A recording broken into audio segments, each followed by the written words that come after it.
Good afternoon, Rehan. Good afternoon, sir.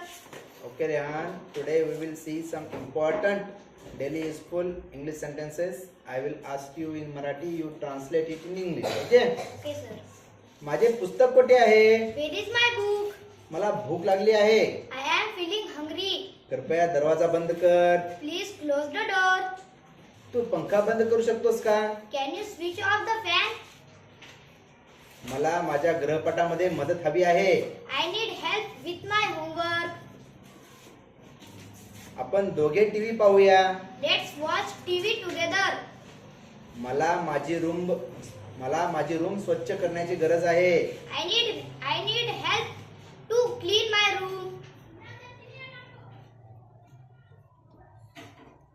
अन्न स्वादिष्ट दिसत आहे. The food smells delicious. Me computer वापरू